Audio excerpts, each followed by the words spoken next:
at what was Herod up to when the Magi are visiting with Jesus and we have Jesus being presented in the temple. All that stuff is going on. I've floated this idea to all of you, but I haven't really given evidence for it. And I'm on page 91 in the handout that I've given you in the Harmony. And this paragraph that I'm quoting from is actually from Josephus. I'm not going to read all of it because in the lines preceding this, he goes into a detailed distillation of all of Herod's physical ailments. And I just don't want to read those to you. So here's a possibility. And I do not know with absolute certainty the answer to these questions. But here's a possibility. Herod was in Jerusalem when the Magi came. And Herod was in Jerusalem all the way until March 13th or so. And then he goes to Jericho, or Calirho first and then Jericho. Now, why do I insist that he dies in Jericho? Because Josephus says he dies in Jericho. And Derek was just telling me that there is some evidence that his tomb is there. We actually, Herod, and I just learned this from Derek just 2 minutes ago. Feels like 2 minutes. Maybe it was 10 minutes. That Herod actually had a hill built on which he set the sort of reformed or renewed Jericho. Jericho in Herod's day is not the same Jericho as the one that Joshua marched on back in the book of Joshua. So those are two different Jerichos. There's an old Jericho and a new Jericho. The new Jericho is the one that Herod essentially renovated. It had probably been established before his coming, but then Herod renews it. And Herod was well known for his building projects, as I'll point out in just a minute. So we have to have Herod in Jericho at his death. And we also know that he went to a place called Calirho, which is very close to Jericho. And I'll unpack that in a minute. So he could have been in Jerusalem all the way up until March. I mean, that's possible. But I don't think so.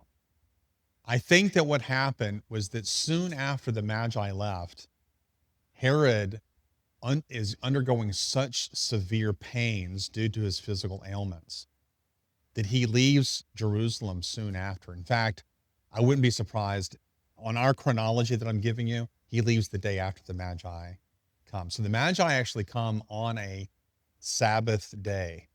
January the 6th lands on a Sabbath. Mary and Joseph, of course, are not traveling anywhere on that day because they're Jews, but these are Gentiles, and so they're going to be traveling. They don't follow the Sabbath laws. And they will actually come after the Sabbath is over, so they're going to be coming in the evening. And that's when they see Jesus. I'm surmising that because they are following, after all, the comet or the star. And so that's happening at night. So they're going to come and see Jesus at night. And when Herod sends them off, he sends them after having a private meeting with a secret meeting that no one else was privy to. And he has cooked up in his mind plans to kill this child. What happens? Well, here's one of the things that we are told. It was said by those who pretended to divine and who were endued with wisdom foretell such things, that God inflicted this punishment. What punishments? Herod's intense pains that he was experiencing physically due to all the ailments that Josephus has just listed. It says he inflicted these punishments. You could translate it almost interpretively as these punishments. He had a lot of physical pains going, a lot of physical ailments on the king on account of his great impiety. Yet was he still in hopes, that is, Herod is still in hopes of recovering through his afflictions, or those afflictions seemed greater than anyone could bear. He also sent for physicians and did not refuse to follow what they prescribed for his assistance, and went beyond the river Jordan and bathed himself in warm baths that were at Calirho, which beside their other general virtues were also fit to drink, which water runs into the lake called Asphaltites. And when the physicians once thought fit to have him bathe in a vessel full of oil, it was supposed that he was just dying.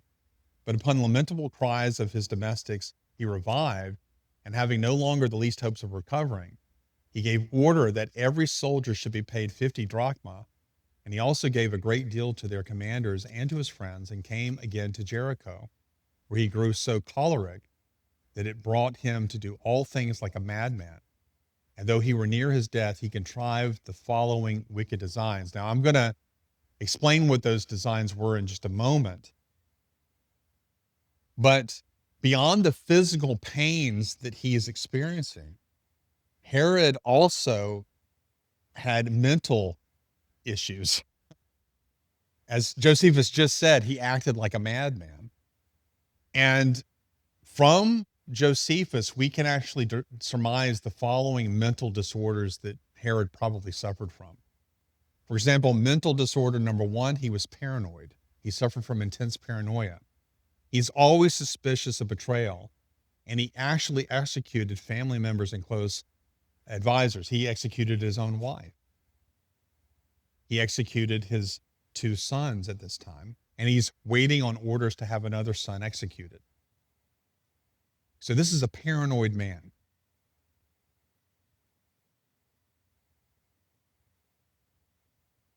Yeah. So the heir Antipater is going to be very good, yes. Megalomania. He engaged in these large or grand architectural projects, obsession with power and legacy. So he wants his name associated with the temple. So what does he do? He restructures the temple. Now, the temple that stood in Jerusalem before the days of Herod, that temple was built by Zerubbabel, and Ezra probably finished whatever Zerubbabel didn't finish. So the start of the Zerubbabel temple is in 516 BC, and it's probably completed within about 10 years or so. I mean, it does not take that long to build this temple. And the only reason it would have taken 10 years is because of some sort of building delays. They're in occupied territory. The Persians are overseeing some of this, at least in some loose manner. And so the Jews are going to take some time to do it. So the Zerubbabel temple, and there may be a record that I just have forgotten about, but it doesn't take that long for them to build that temple. It took 7 years to build Solomon's temple. It probably took, I don't know, less than that in terms of actual labor time to build the Zerubbabel temple. Although there could have been delays. Now, the point I'm making is Zerubbabel's temple did not look at all like Solomon's temple. It was a fail shadow by comparison. Now, this is really interesting because in Ezekiel, we are told that right before the exile, this is in Ezekiel 10, excuse me, let me back up. Before the destruction of Jerusalem, in Ezekiel 10, Ezekiel tells us that the glory of Israel departed from the temple. Okay, so this is really, really interesting. The glory is departed from the temple. This is probably a hint at the fact that the Ark of the Covenant is no longer in the temple. So sometime between Solomon and Ezekiel, the Ark of the Covenant is gone. And in Ezekiel, we're at least getting a hint at the fact that the Ark of the Covenant is being removed. Okay. So what makes Solomon's temple glorious? The presence of God. The glory of Israel is in the temple. Now, the glory of Israel departs. And then Ezekiel predicts that in the last days, later in the latter chapters of Ezekiel, it says the glory of Israel will return to the temple. In Haggai, we learn that the temple of Zerubbabel will be greater than Solomon's temple. Now, you tell me, is that because the temple's physical structure is going to be greater than Solomon's temple? Probably not. Now, some rabbis said that if you've not seen Herod's temple, you've really not seen anything. It's a wonder to behold the beauty of Herod's temple. And there's no doubt that it was a wonderful structure. But is that what makes Herod's temple great? Is that what makes Herod's temple or Zerubbabel's temple greater than Solomon's temple? It couldn't be. What could be greater than the presence of the Lord? In Zerubbabel's day, the temple is a pale shadow of Solomon's temple. So why would Haggai go, see this flimsy structure that we've just put up? It's going to be greater. Its greatness is going to surpass Solomon's temple. He's basically predicting that the Messiah is going to come in the days of this temple.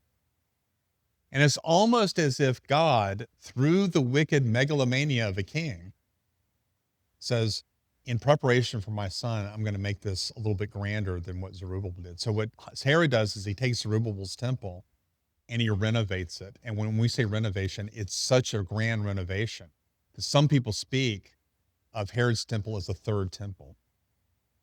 Have y'all heard of the phrase Second Temple Judaism? Second Temple Judaism is the Judaism that developed between the days of Zerubbabel and the destruction of the temple by the Romans. But some people have called that temple of Herod a third temple because it's just, architecturally speaking, so much grander than Zerubbabel's. But again, that can't be what makes Zerubbabel's temple greater. Somebody comes along and renovates it.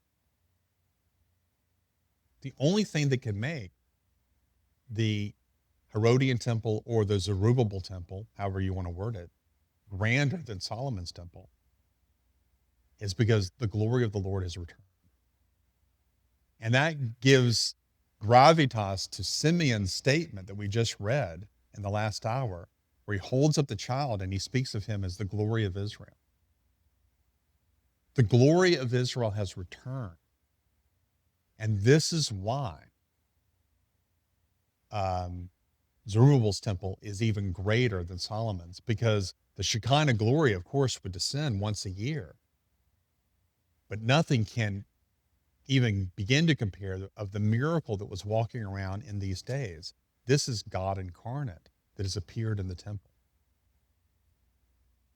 And again, this actually gives us a time marker for the Messiah's coming, because the glory of Israel has to appear in the temple before the temple is destroyed.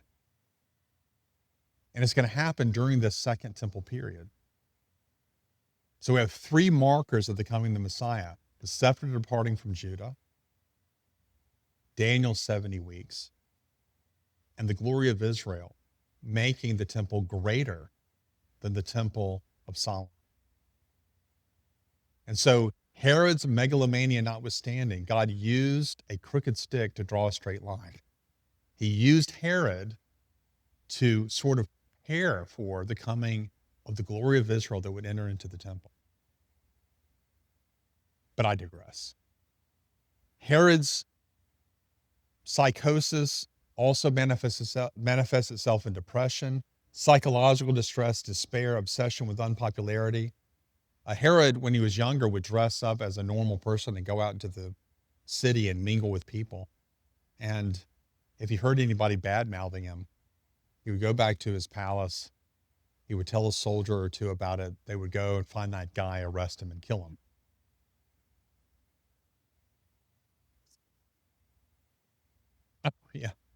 Yeah, there you go. Aggression and impulsivity, frequent violent outbursts, mass executions. Narcissistic personality disorder, he's preoccupied with power and admiration and the exploitation of others, and psychosis or delusions. He expresses erratic behavior, delusions of persecution, and extremely disorganized thinking. All of this you can find in Josephus. Do you see why, if he's experiencing these very intense physical pain so bad that he just says, I got to get out of here, he has to leave Jerusalem, and he's going through all of these psychological disorders, do you see why I would suggest to all of you that not long after the Magi left, he'd totally forgotten about them? And it's not like he has advisors to remind him, hey, remember, you need to get back in touch with those Magi. Remember, the meeting is secret. So it's not like somebody's going to remind him of this. So I think he just forgot about it. Now, one of the questions is, what triggers the memory? We know that the memory is going to be triggered at some point, but that's a different question. So Herod goes on doctor's orders to remedy his physical condition. And as I say before, we're not told when he does this. The above paragraph follows immediately after Josephus' discussion of the execution of two men named Matthias. Now, what happened is the high priest Matthias and another rebel named Matthias, along with a guy by the name of Judas, they rebel against Herod. Why? Because an eagle has been set up in the temple. And so there's this big outcry, this outburst. And so on March 13th of 4 BC, these guys, along with their followers, are executed. And this is important because it is on March 13th that a famous eclipse happens. It's only, I say it's famous. It's famous because Josephus talks about it. But this is the chronological marker that has thrown the monkey wrench in our dating of Jesus' life. So March 13th, 4 BC is the eclipse that happens. And we know that this happened. We know it also, NASA has confirmed it, right? But we know that this eclipse happened. And so we know, therefore, that Jesus, who was born before Herod, had to have been born in 4 BC or 5 BC. This is why the monkey wrench was thrown into Dionysius Exiguus's chronology, right? Now, many naturally take Josephus as saying that Herod moved to Jericho and then Jericho soon after the eclipse, because the paragraph follows that. And that's not impossible, of course, but it does squeeze a lot of movements into a 3-week period. You'll see the problem that I'm facing, or that any historian is facing as they're thinking about these events. If you have Herod moving from Jerusalem to Jericho after March 13th, you're going to have to squeeze a lot into a 3-week period.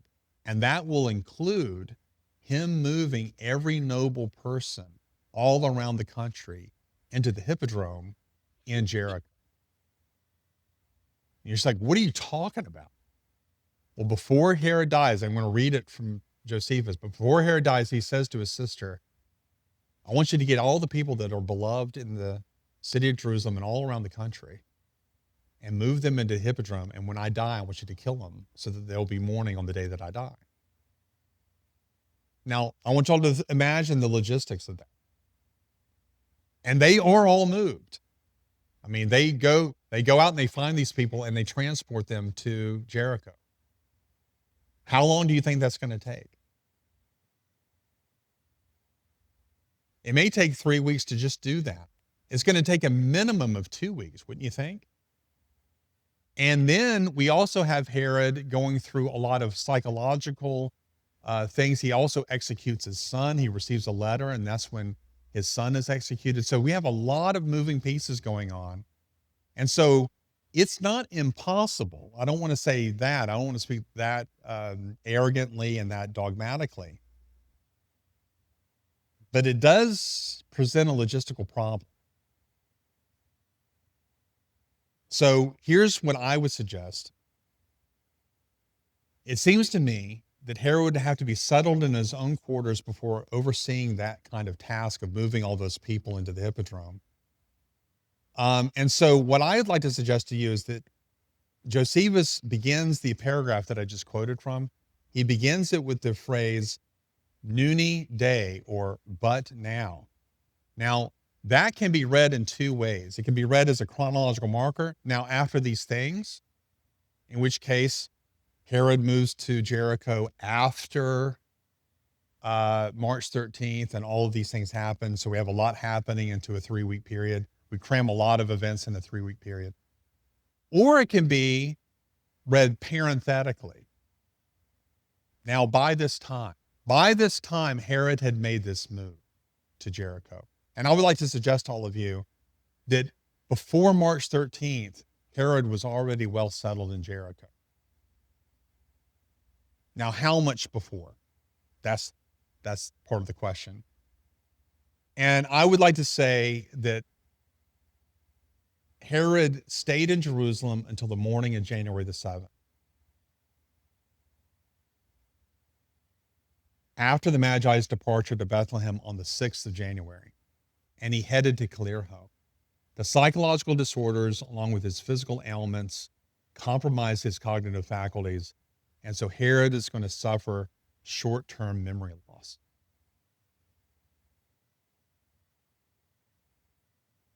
And so here's my reconstruction. It is easy to imagine that as the Magi walked out of the palace, Herod, despite his pain, propped himself upright as a show of regal strength. So they're entering into the palace. As they're entering in, he's propping himself up in his throne.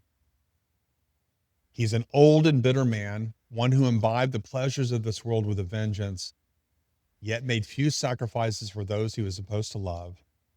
And he called these three Magi into his throne room for a private session.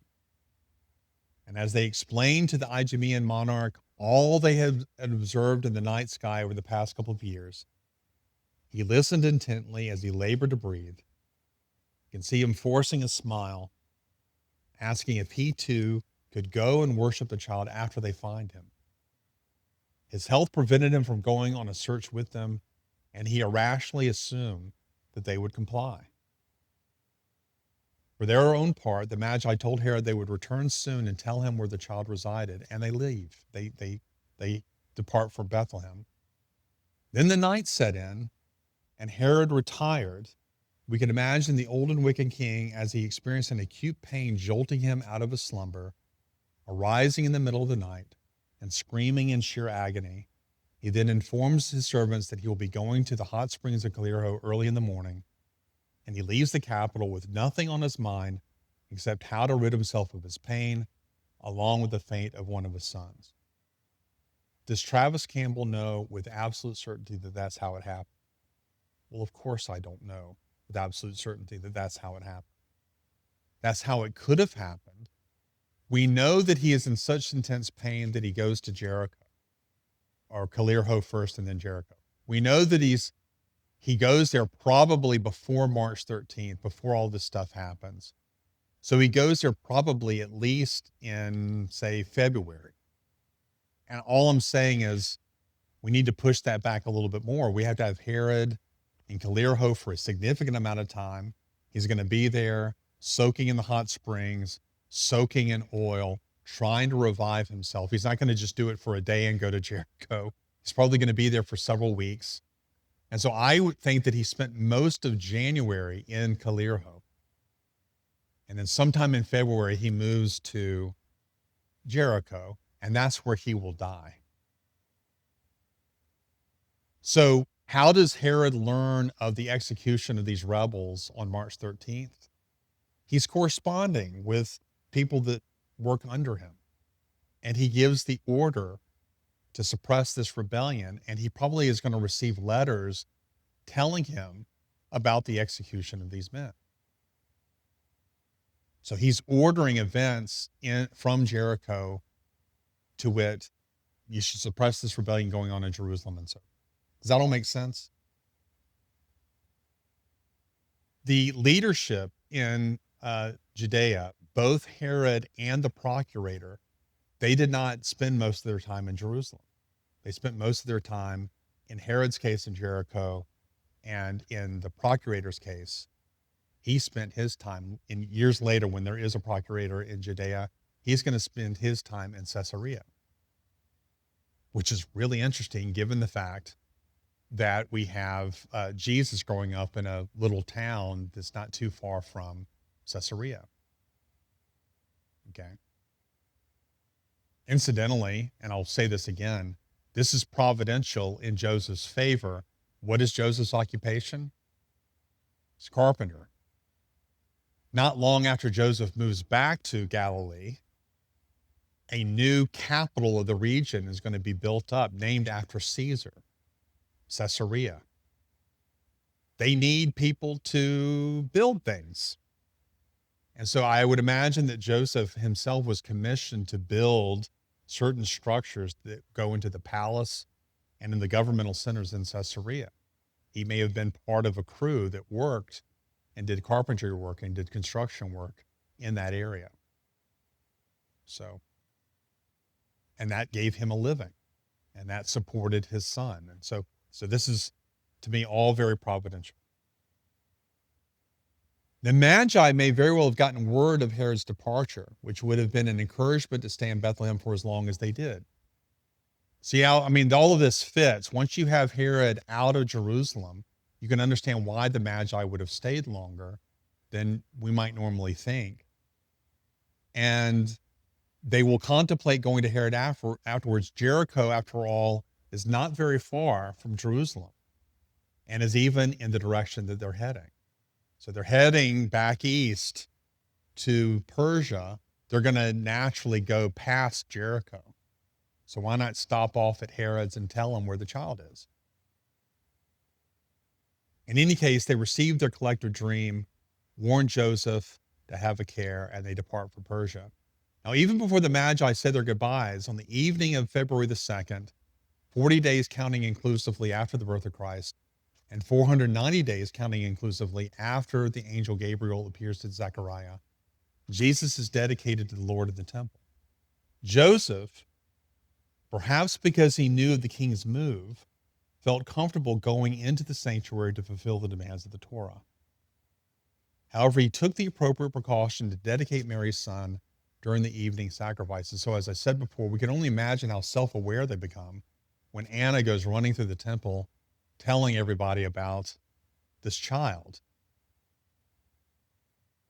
Joseph likely led his family into Jerusalem around 5 p.m., dedicated Jesus around 5:30. They are prophesied over by both Simeon and Anna around 6 p.m. Since the Sabbath had arrived, Joseph, being a pious man, ensured that they followed Jewish law by traveling only so far as permitted. Bethany is about a mile from Jerusalem, and so they're going to naturally go to Bethany. We know that they have friends there, as we related in the gospel. So they're going to go to Bethany. They're going to stay there overnight, and they're going to stay there through the duration of the Sabbath. So when are they going to arrive back in Bethlehem?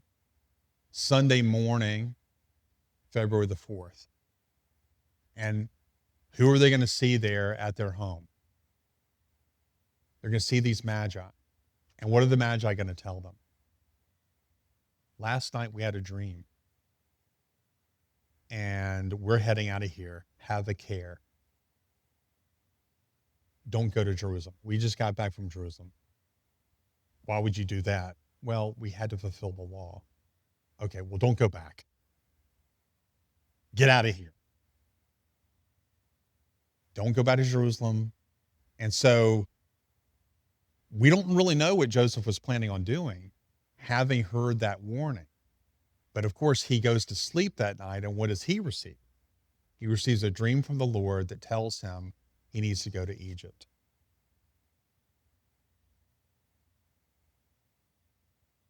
How long does he stay in Egypt? Well, according to tradition, he's going to stay about 2 to 3 years. Okay. So if he leaves in February of 4 BC, if you count inclusively, that means he may not be coming back into Nazareth until 3 BC or even 2 BC. You know, according to tradition, he's going to be down there for about 2 to 2.5 years. Now, the text says that Joseph doesn't come back until after Herod dies. Now, it could be that he goes down to Egypt for a month or two. Herod dies and he comes immediately back. But again, let's let this breathe a while. Just think about the logistics of that. He's down in Egypt. He may not hear about Herod's death for another year, right? Or maybe even 2 years. News travels fairly slowly. The one qualification there is that Jews in Alexandria, Egypt, and other places, they're going to naturally be going to Jerusalem during holidays, and they will catch the newest news, the latest gossip of what's going on. And going back, they may tell Joseph what's going on. So again, we're not sure how long he's going to stay there, but the tradition says that he stayed there about 2.5 years or 2 years. So we'll honor that because we don't have any really good reason to think otherwise. But here's the difficulty that we're facing, and this is sort of our interlude as we're telling Herod's story. Luke says this, when they had performed all things according to the law of the Lord, they returned to Galilee to their own city of Nazareth. Alex O'Connor has recently, in one of his videos, said this is a clear contradiction in the Gospels. How so? Matthew tells us that Mary and Joseph take Jesus down to Egypt for 2.5 years, and they don't go to Nazareth till after that. Luke says that when they had performed all the things according to the law of the Lord, they returned to Galilee. It's as if once they had completed this, they immediately go to Galilee.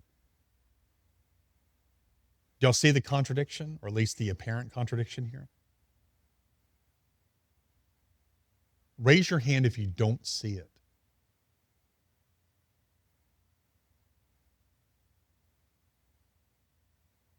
I mean, Luke says they go immediately to Galilee. Matthew says, no, they go to Egypt. Incidentally, I will go ahead and say this. This is the one contradiction, so-called, between Matthew and Luke that has given me pause.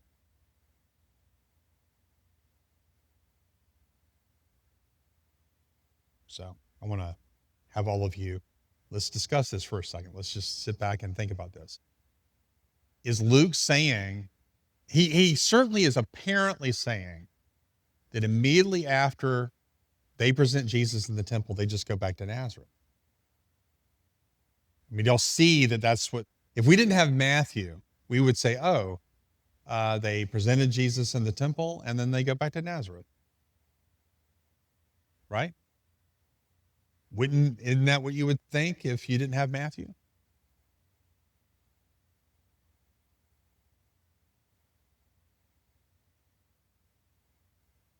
The looks on your faces do not communicate to me that y'all are very moved by this. And so I'm not stating it as strongly maybe as I could, but do you not see what I'm arguing? You see what I'm arguing.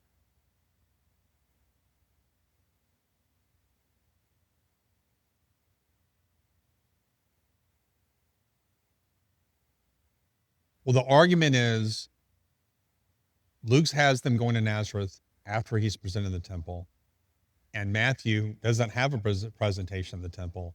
They have them going down to Egypt for a couple of years. So, I mean, it just seems to me that that's a contradiction. That's the argument.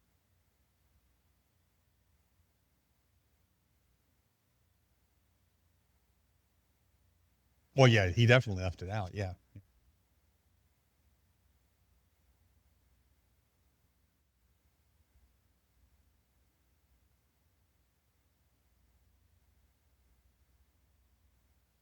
Okay, so you make a very good point. If Luke had said immediately,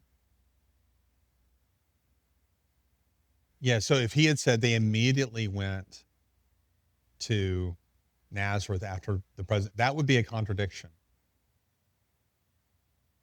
And he could have used the word. I mean, in fact, eutheos here is the word for immediately, and here are all the Lucan passages where he uses that word. So Luke had access to the word. He could have said the word immediately. And had he said the word immediately, then we would have a contradiction. But he doesn't say the word immediately. He just says after they fulfilled what was instructed them by the Lord, what's found in the Torah, they go to Nazareth. But how long after? We're not really told. The other thing that we need to remember is that Luke and all the Gospels do this. They engage in what is called a compressed narrative. They leave things out that they know about, but they leave it out. So here's a really good example of this. In Mark 15:15, we're told that before Jesus was crucified, he was scourged. Now we know Luke knows about this because Mark is one of his sources. And that's true on almost any reconstruction of when the Gospels were written. But Luke doesn't tell us of the scourging. He says that the trial happens and Jesus is taken to be crucified, and it's almost as if it immediately follows the trial. So that almost like it's like Jesus walks out of the trial and gets a cross put on him and is taken to be crucified. Now here's the question. Why would Luke not describe the scourging? Well, he wouldn't describe the scourging because he's writing to a Gentile audience that they know that. So they would have taken that as a matter of course. And so his narrative just doesn't include the scourging, even though everybody knew that it happened. And if Luke had said he immediately was taken from the trial to the cross, that would be a contradiction with respect to Mark. But he doesn't. And so here's a clear example of Luke knowing that other things happened between trial and crucifixion, but not including those in the event. Why not have something similar going on here? He may have known. And in fact, I think he does know of the trip to Egypt because I think he was aware of Matthew's gospel. Critics can't have that because they have to have these narratives in contradiction and tension with each other. But I don't think you need that to make sense of these things. But even if I'm wrong about that, at most it would just mean that Luke didn't know about the Egyptian sojourn, but nevertheless he's not contradicting Matthew because he doesn't say they immediately went. How we doing? Any questions about this? Yes.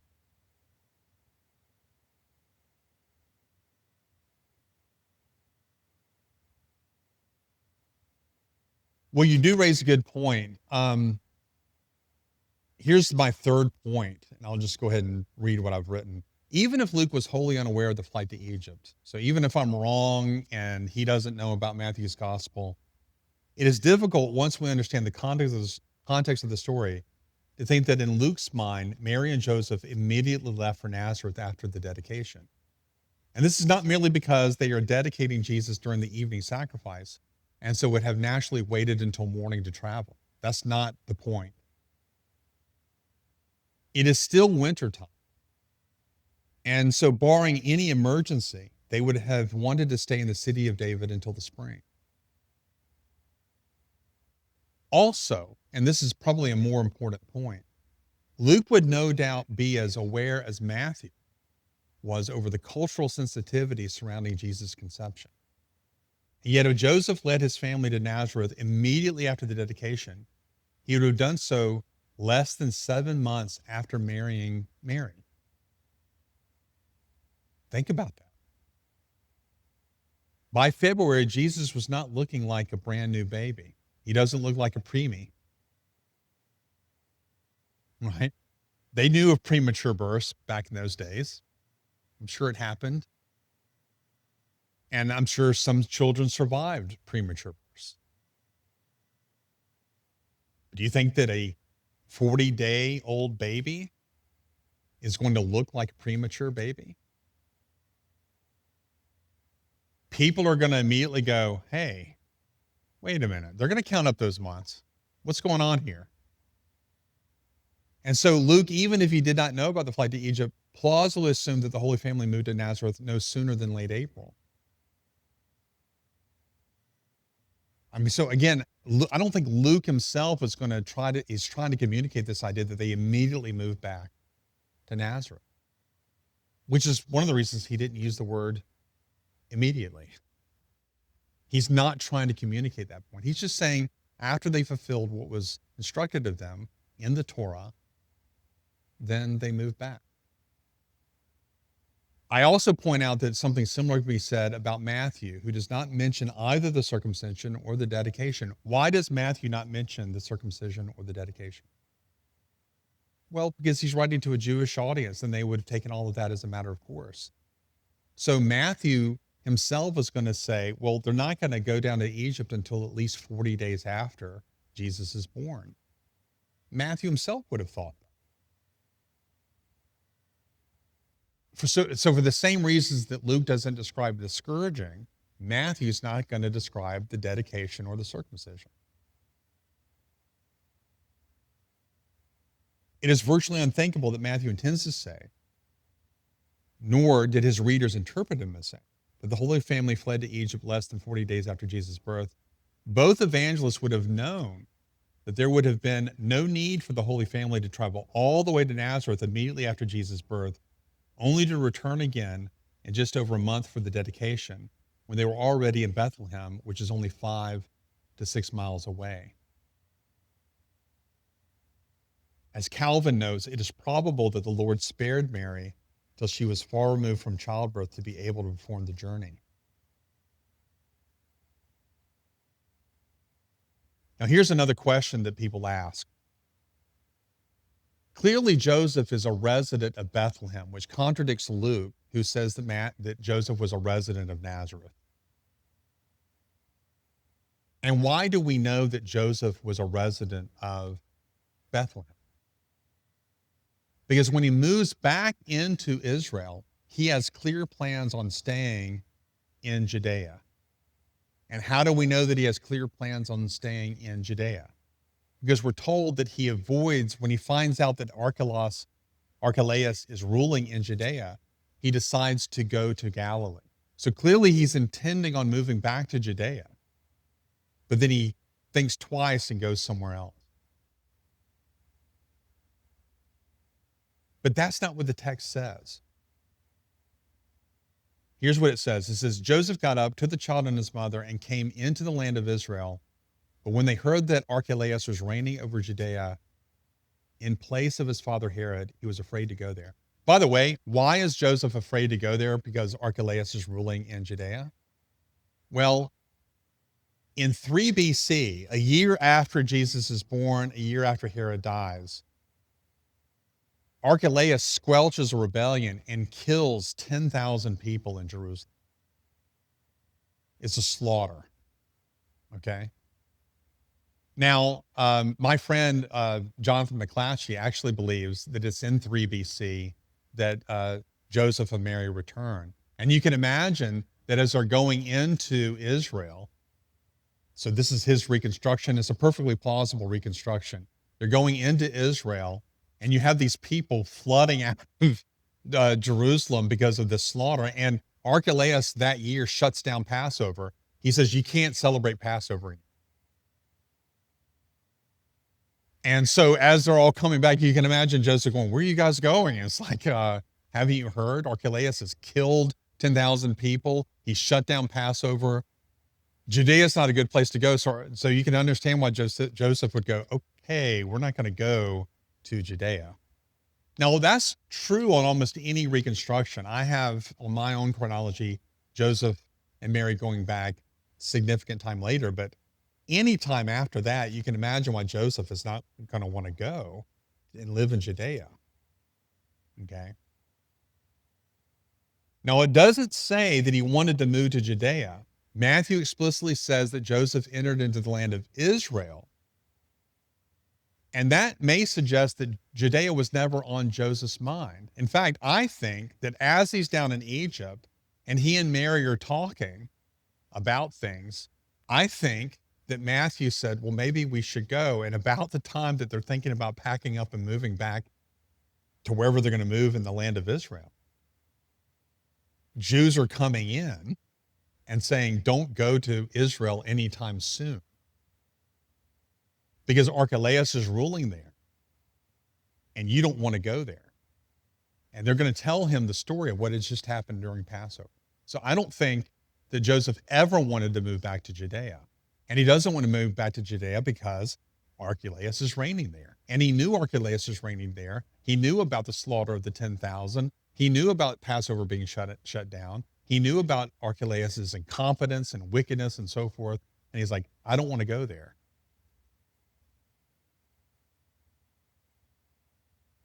The best explanation for the wording of the text is that as he's moving back to Galilee in the land of Israel, Joseph avoided Judea altogether out of fear of Archelaus. And so he doesn't go through Judea to get to Galilee.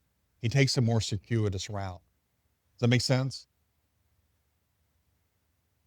Knowing that Herod had wanted to kill newborns and young children in Judea, and that his evil son reigned in the region, Joseph would surely have wanted to avoid living in Bethlehem, as it was so close to Jerusalem. Now, some might object by noting the words that follow. Then, after being warned by God in a dream, he left for the regions of Galilee and came and lived in a city called Nazareth. Some scholars have insisted that this is proof that Bethlehem was Joseph's hometown from the beginning, as he had never lived in Nazareth. Okay. Does that prove that? Matthew introduces us to a place called Nazareth, and that means that Joseph never lived in Nazareth before.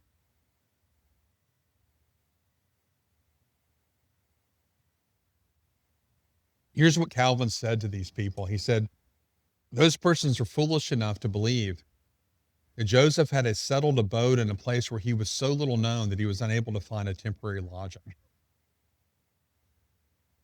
If Joseph actually lived in Bethlehem beforehand, if that was his hometown, why is he looking for lodging in that place? That doesn't make sense.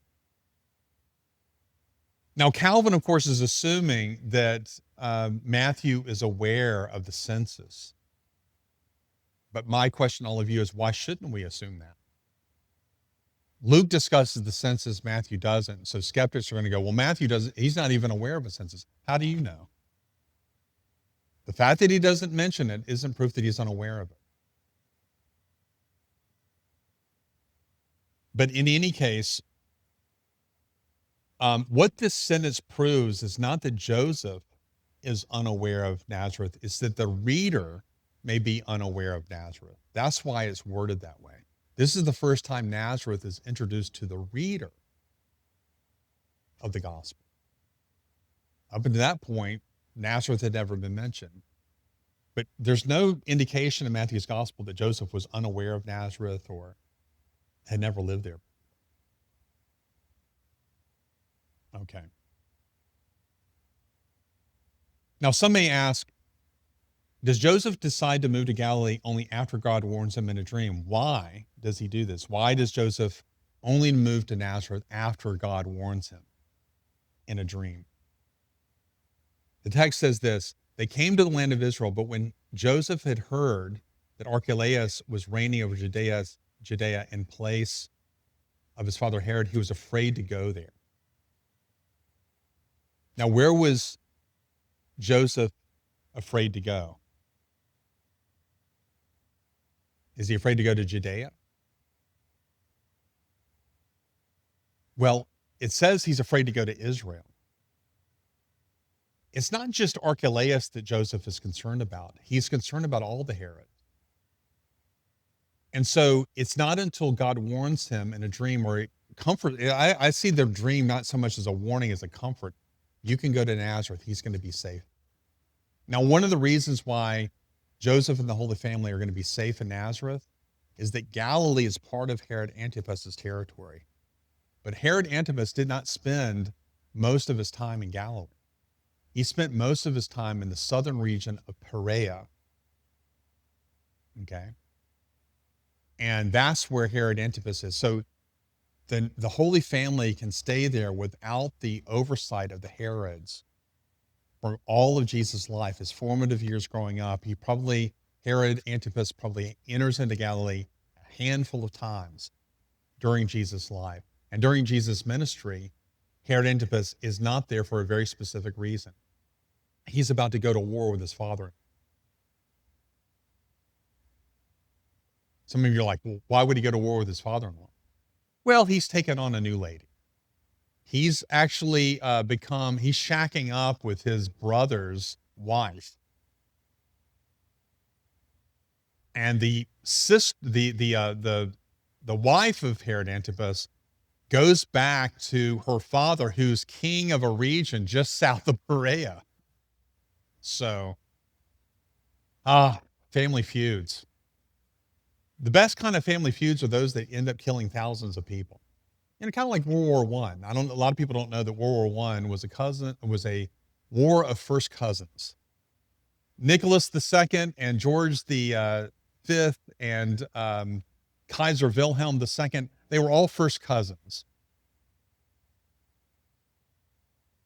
Thank you, Mr. Wilson, for getting us involved in that war. So, who's the worst president that ever lived? Woodrow Wilson. No doubt in my mind.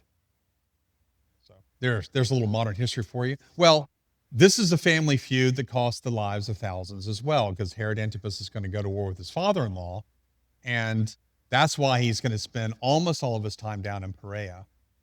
And guess who's ministering in that region, who keeps hopping the border?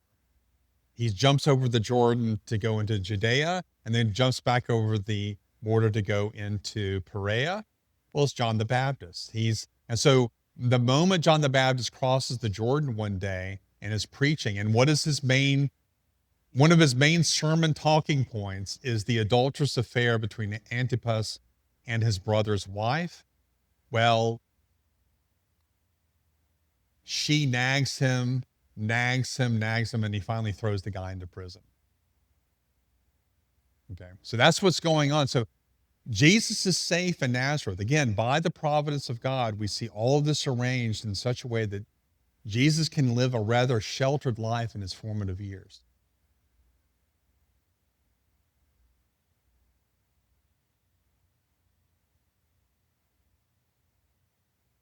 Finally, what about the Holy Family's annual trips to Jerusalem?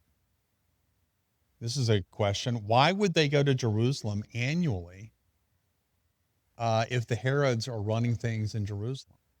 Well, I would suggest to all of you this. I don't think that the Holy Family went to Jerusalem until after Archelaus is deposed. In fact, I would suggest to all of you that Archelaus is deposed, and they still spend a few years before going to Jerusalem. Joseph himself probably went to Jerusalem on an annual basis because the law required him to go there 3 times a year. So I think that Joseph would leave Nazareth 3 times a year, go to Jerusalem, present himself during Passover, during tabernacles and so forth. And that's when he would go, but he wouldn't take his family with him. But then he does take Jesus down to Jerusalem on the Passover of AD 9. That is the 9th year of the Common Era, Anno Domini 9. And that would be the year that Archelaus probably dies. And it's also the year that Salome, the sister of Herod, probably dies. And even if Archelaus is not dead that year, he's far removed from Jerusalem because he's been deposed for about 3 years. And so Jesus goes down to Jerusalem for the first time and is presented in the temple the very first year that anybody that would have any knowledge or awareness of Herod's nefarious plans, they're going to be gone or exiled. And so again, as I'm reading through this material, I'm just amazed at the providential hand that is on these events, that is ensuring that Jesus is kept safe and secure during this time, but also that he's doing all things in fulfillment of the law. Okay, so that's my little interlude into the so-called contradiction between the chronology of Luke and the chronology of Matthew, which I think is the most formidable objection to the Gospels. I mean, 99% of all of the objections I'm getting to show that the Gospels are not harmonizable are very easily answered. And I think that this one can be answered as well. But before I take another step, do y'all have any questions about this? Yes.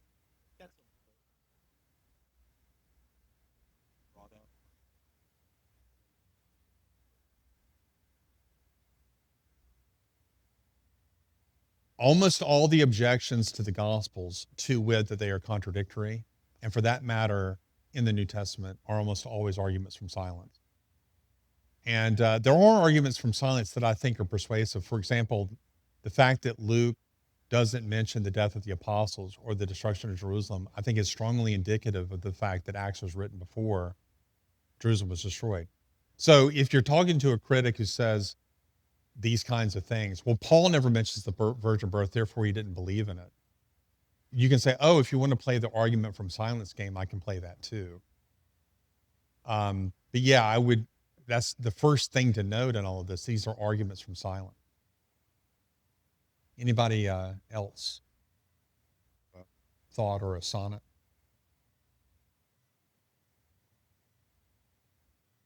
Sure. Sure. Okay, so if you look here, I have the Greek phrase ton nomon kuriou, the law of the Lord. In Hebrew thought, law or Torah can also mean instruction.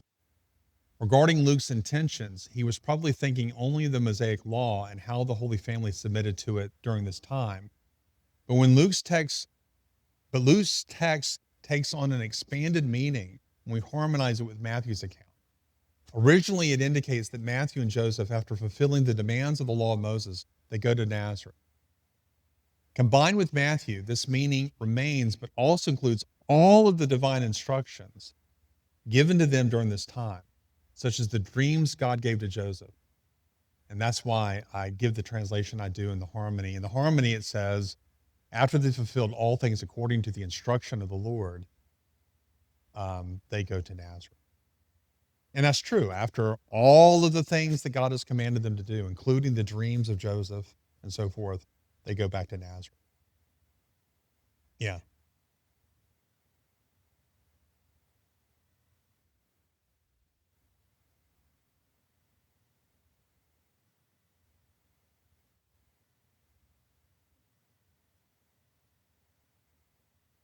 Yeah.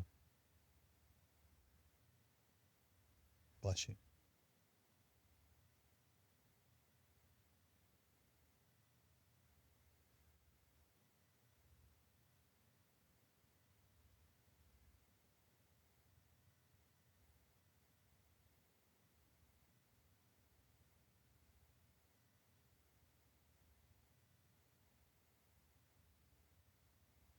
Very good. So we're going to learn that Salome did not carry out his last word.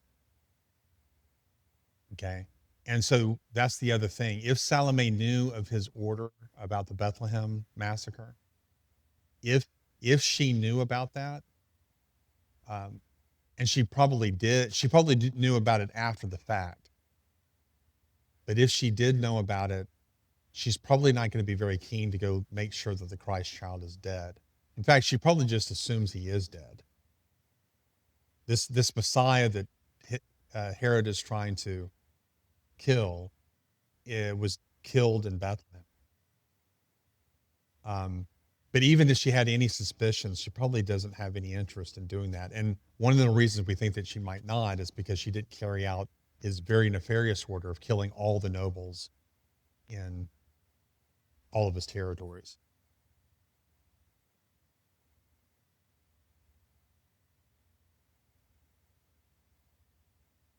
Oh, waiting till the 9th of AD. It may not be that Joseph was fully thinking of that, but I think that Joseph is not going to take Mary and Jesus to Jerusalem while Archelaus is running the show. So he's going to go sometime after. And so, yeah, I mean, it's certainly possible that Jesus went to Jerusalem annually starting in AD 7. But one of the things to also remember is there's a lot of political unrest in the years following the establishment of a procurator in Judea. Because remember, there's a census in AD 6 that causes a huge rebellion. The Zealots are created that year. So I also think that Joseph has precautionary thoughts that go beyond just the fact that Archelaus may be still around. So that's not the only factor I think that would play into his not taking his family to Jerusalem until 89. Yeah, it would be the exact thing as, if you needed to go to Chicago, you'd say, okay, well and good, I'm going to go, but I'm not going to take my family there unless I absolutely have to. But by the year 9, things have settled out again politically to where I think that, okay, I could take my family down there. And it just so happens that's Jesus' 12th year. And he proves himself to be quite a precocious young lad, because as he's there, he's not teaching. So some movies will have him teaching in the temple, but what he's doing is he's asking the leaders, the teachers of the law, he's asking them such incredibly insightful questions that they're overwhelmed. All right, so back to 4 BC. So going back here, many of the events we have just discussed while harmonizing Matthew and Luke were far from Joseph's mind. As he led his family out of Judea and into Egypt, he had no way of knowing how divine providence would protect him from those who sought to kill the child. Now, we do have to ask the question, why would God allow such a thing to happen? And I don't have a very clear answer to you, except to say that those ministers of our day who say, well, such a thing couldn't have happened, I don't think that God would allow such a horrible thing to happen. There was a minister here in this town who years ago said to a bunch of children in his church, I don't believe that the Bethlehem story of the massacre of the innocents happened. I don't believe that God will allow such a thing to happen. And I wondered, if I were there, I would have said, so like the Holocaust? Like, I mean, you just basically dismissed a huge chunk of human history. All kinds of horrible things happen in our world. Why wouldn't such an event happen around the days of Jesus? I mean, the text says it did. Now, the more formidable objections to the massacre of the innocents are really all about the fact that we have no extra biblical witness to this. And I agree with that. We don't really have a clear indication in Josephus or anywhere else that this sort of thing happened. And that's something we have to reckon with. But the theological argument against the slaughter of the innocents is a really bad argument. I mean, if God is not allowing any bad things to happen, and they are happening, then that would mean that God is either not all-powerful or just doesn't exist, which to me creates bigger theological problems than the massacre of the innocent. Herod, as I've contended, departed for Jericho soon after the Magi left his palace. And I say that there are two matters that dominated his mind throughout January and February. His illnesses, which are unbearable, and his rebellious son Antipater. Concerning the former, he's in Jericho trying to relieve his pain. Concerning the latter, he anxiously waits for envoys from Rome. These guys left in November of 5 BC, and he's still waiting for them to return. And what are these letters going to tell him? I can execute my own son. I get to kill my own son. Please, will these letters get to me so I can have permission from Caesar to kill my own son? For many, the thought of killing their own son is, no matter how disloyal, is unthinkable. But for Herod, it's become a matter of course because he's already killed 2 of his sons. Why not a third? 3 is a charm, right? I've killed 2, why not 3? All of this is well known by those who have read Josephus' accounts of his last days. By late February, if not sooner, Herod had despaired of any recovery, and so he moves back to Jericho and awaits his demise. Now, this is where it gets interesting, and I'm going to mix in a little bit more speculation with fact. So here's a fact. In early March, with his death imminent, Herod gave one of the most notoriously evil orders ever commanded by anyone. And here's what Josephus writes.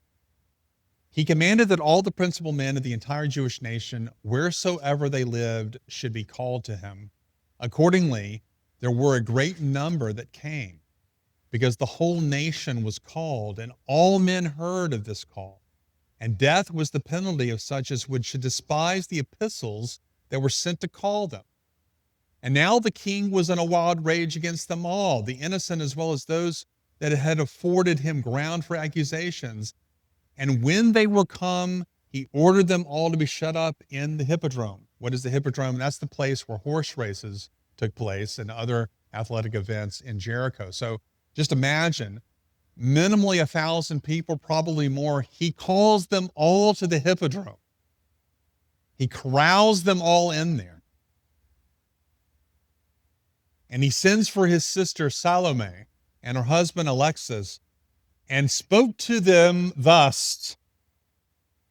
This is what Herod says. He goes, I shall die in a little time, so great are my pains, which death ought to be cheerfully borne, and to be welcomed by all men. What principally troubles me is this, that I shall die without being lamented, and without such mourning as men usually expect at a king's death.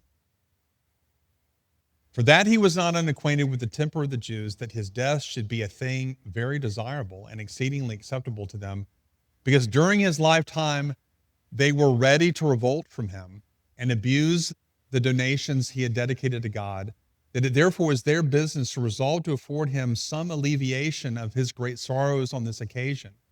For that is, they do not refuse him their consent in what he desires. He shall have a great mourning at his funeral, and such as never any king had before him.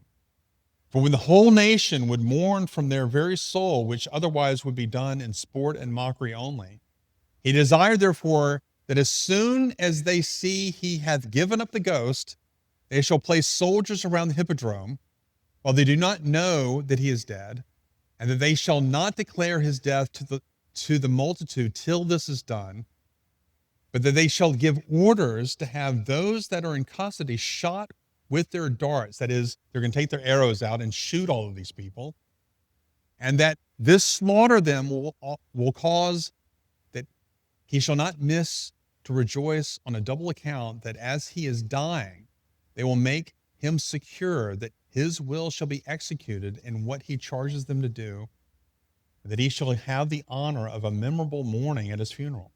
So he deplored his condition with tears in his eyes. So, I mean, the way Josephus is describing this is that Herod is pleading with his sister with tears in his eyes, please carry out this order for me.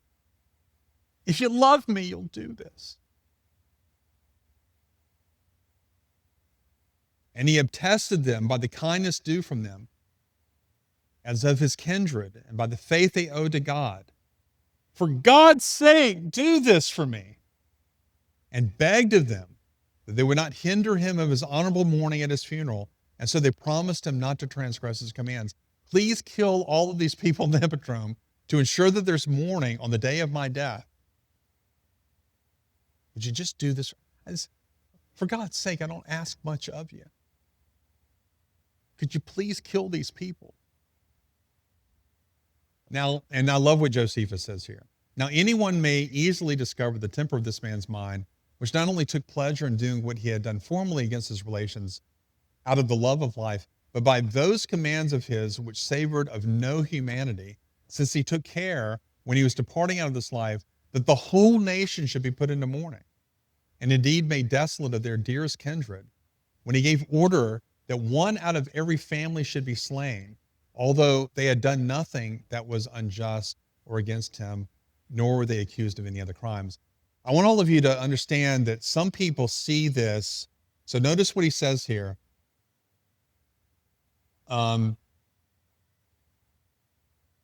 He says that the whole nation be put in mourning, and indeed made desolate their dearest kindred, when he gave order that one out of every family should be slain. Now, this apparently is either the same order as the death of the hippodrome, which means that they went out and found a single person from every single family in the nation that was held in high esteem or beloved and brought, or this is a separate order. But in any case, this is pretty sinister. He wanted the entire nation, every single person in the nation, to weep bitterly on the day of his death, so much so that he's willing to take a member of every single family, put them in the hippodrome. So when I say 1,000 minimally, how many people were in the hippodrome? I think all of you can surmise that it's more than 1,000 people. How many people were we talking about? How many people did he corral into the hippodrome? Is that right? Okay, so Derek, thank you for that fact. I didn't know that. There you go. That's a very good point. And I did not know that could hold 12,000. So if it can hold 12,000 people, I think 1,000 is a conservative number. And 1,000 would be absolutely horrible, right? If it was one person, it would be absolutely horrendous.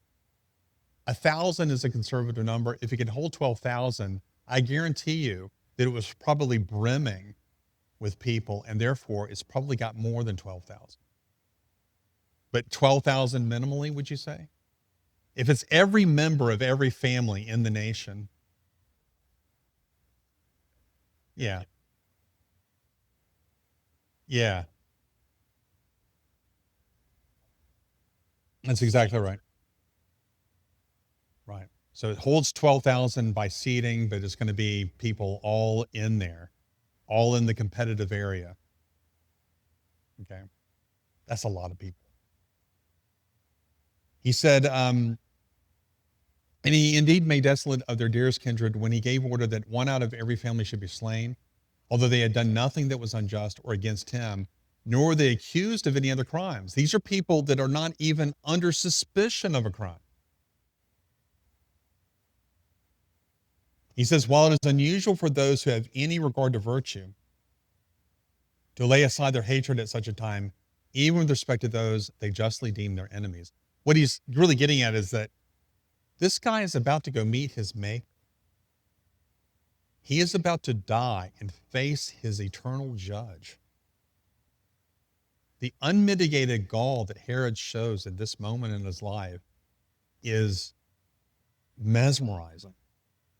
Like, I mean, do I really have the words to describe the evil of this man, that he would do such a thing at such a time? Usually people are wanting to sort of patch things up before they die. It's like, okay, I'm about to go meet God and be judged for my life. Even those who don't know our gospel are actually trying to cover up their sins, aren't they? They're like, I gotta put in a few more good deeds to try to earn favor with God. I mean, most people have that in their minds, but Herod doesn't. Now, here's a few observations. First, on our chronology, this order was given to Salome and Alexis on around March 1st or March 5th, 4 BC. So this is days before the eclipse. Now I'm questioning that. It seems to me that it's probably going to be given before that, maybe late February. But I think March 5th is probably the latest date you could have this order given, because you're going to have time, all of these people to be crowded into the hippodrome. And this is also March 13th, if you'll remember, is the day that the two Matthiases and Judas and all those other people are executed in Jerusalem. Second, all the principal men are called. This obviously refers to political leaders and members of the nobility. And yet, as the principal men, Josephus probably indicates that anyone who is beloved in the holy city was ordered to come to Jericho. He also ordered anyone who spoke out against him or his policies to come to Jericho. As Herod had no qualms about killing women, even his own wife, there can be little doubt that most, if not all, the women who were adored by the people were also included in the order. And Josephus states that the whole nation is called. While this can't be taken literally, I think that we are indicating here that it's one out of every family. So the way I understand the order is this: go fan out and fly to all the principal men in Jerusalem, all the adored women. And not only that, make sure you take one from every family. So it's one person from every family on top of the fact that it's all the principal men among us. Now, he doesn't say this, obviously, but this is why I believe that among the many people that were taken to Jerusalem, who were two people that were beloved in the city of Jerusalem that we've already read about? Simeon and Anna. This prophet that held Jesus aloft and said, "You are the glory of Israel." Anna, who went running around the temple saying, the Messiah has come. These are adored and respected people in Jerusalem. In my estimation, they would have been among the 12,000 people put into the city. And I think I'm being conservative when I'm thinking that it is 10 days to get them all there, but it's probably going to be more. It's probably going to be a couple of weeks to corral all these people into the city. And of course, they're all in there. They don't know what's going to happen to them. Here's a question. Did Herod go see them?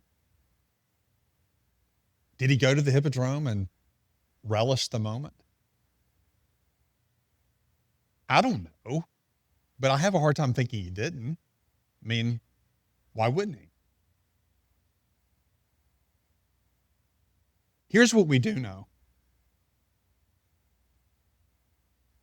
We know that Herod, as all of this is going on, and you have all these people crowded in the Hippodrome, we're told that he receives letters from Rome.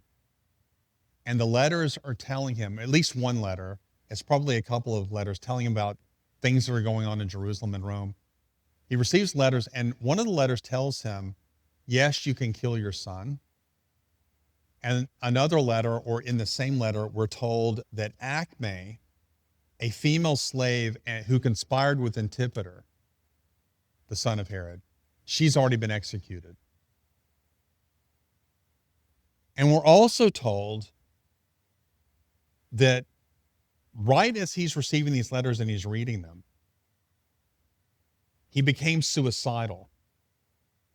He actually tries to commit suicide. Now, he's very, very happy when he receives these letters, and then immediately he becomes suicidal. Now, my question to all of you is, what would have caused this?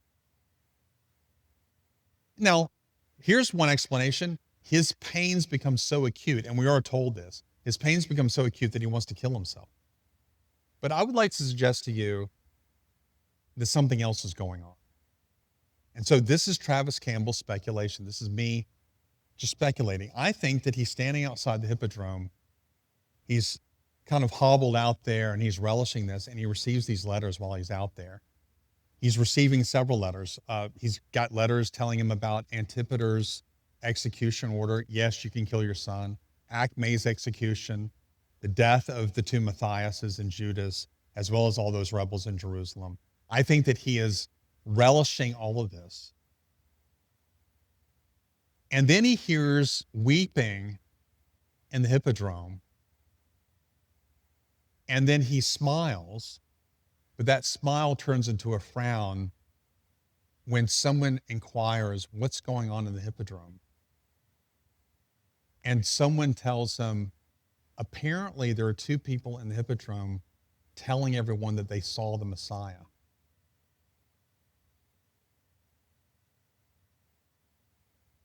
Can you imagine what that would have done to Herod?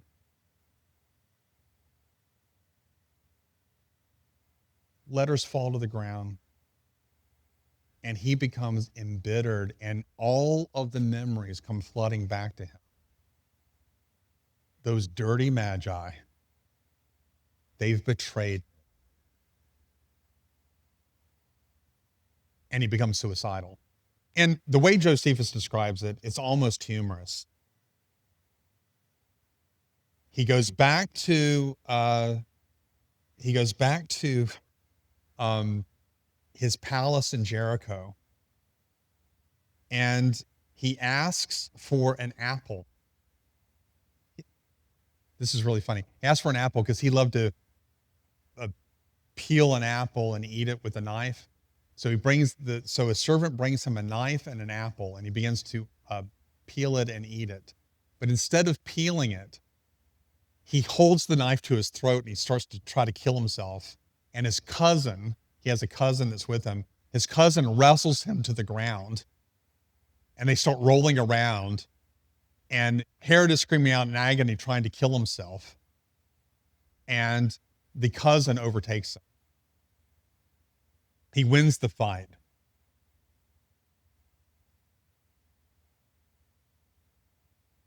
Now, while this is all going on, His son Antipater is in a dungeon below the palace.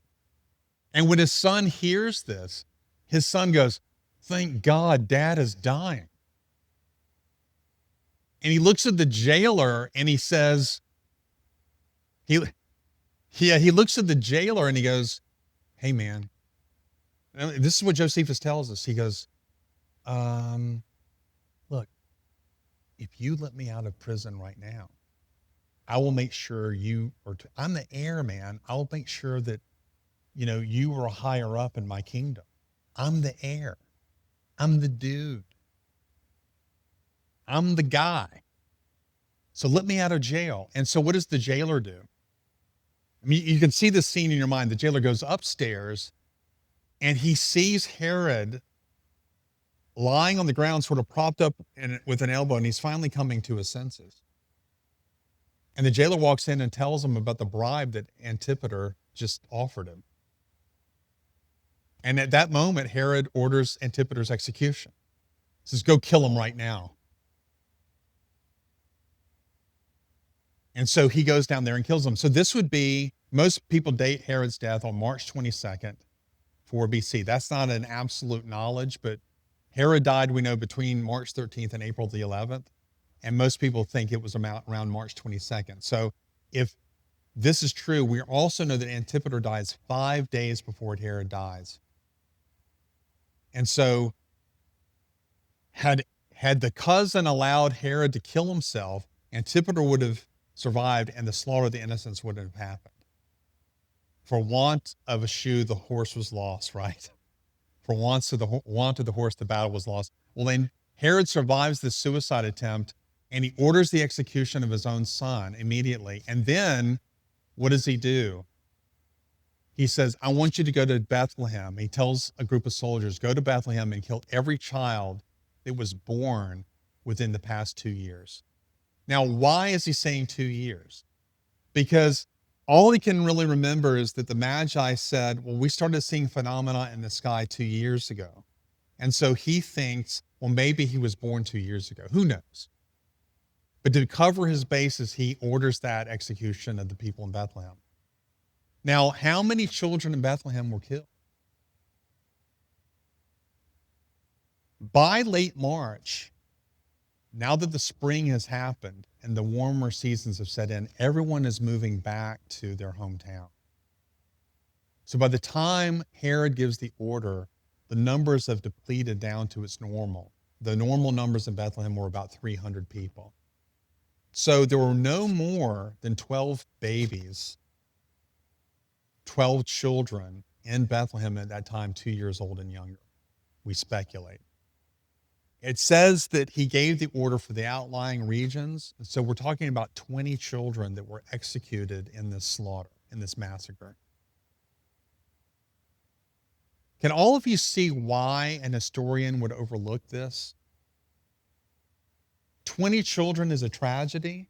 That would make the nightly news, obviously, in our day. But if you're an historian and you're selective about what you're writing, and you know that Herod has just ordered 12,000 people in the Hippodrome and is going to kill them, he's just suppressed rebellion in Jerusalem and killed the high priest along with another rebel, he's just ordered the execution of his own son. Can you see why a historian might overlook that?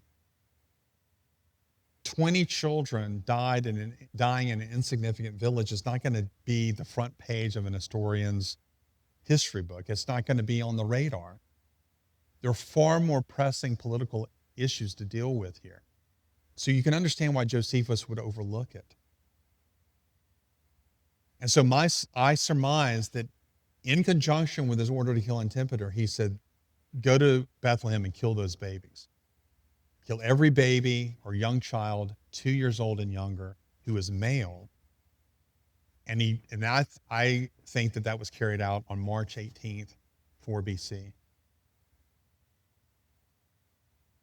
Now, that is my reconstruction of these events. And given this history,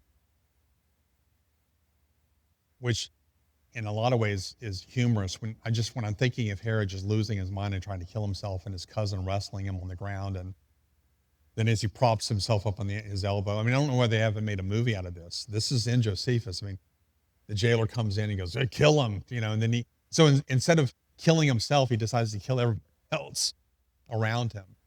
Um, but that is my reconstruction thoughts about this.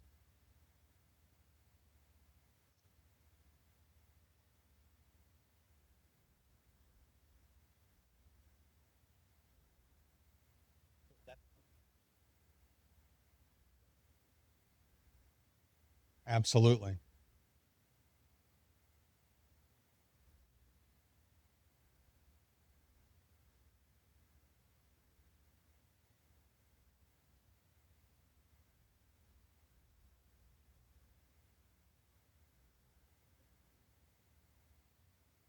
That's right.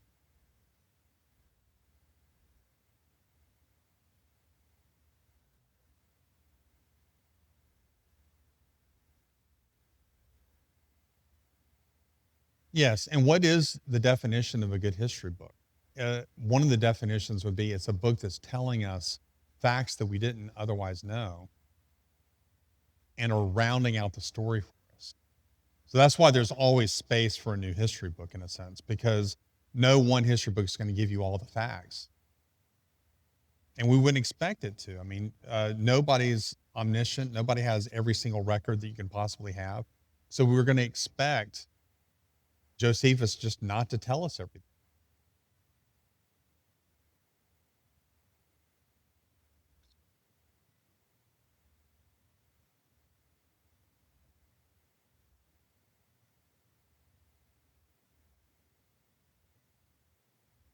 Mhm.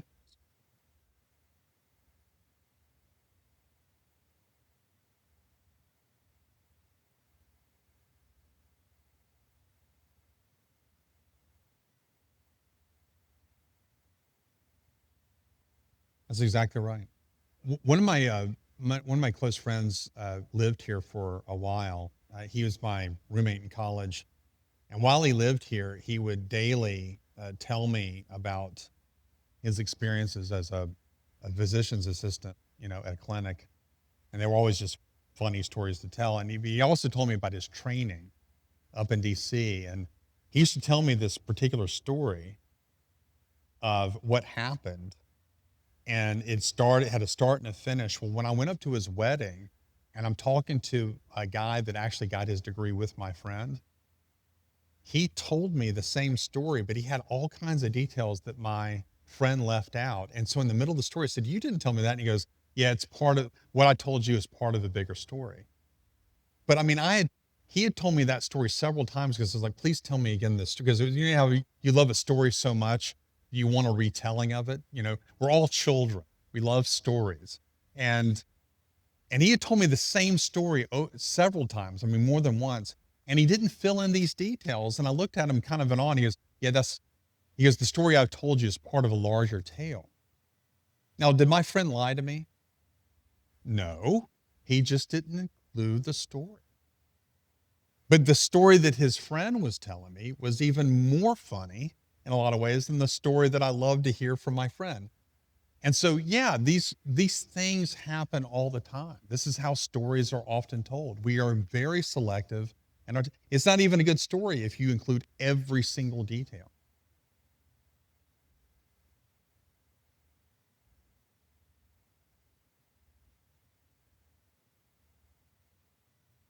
Exactly right.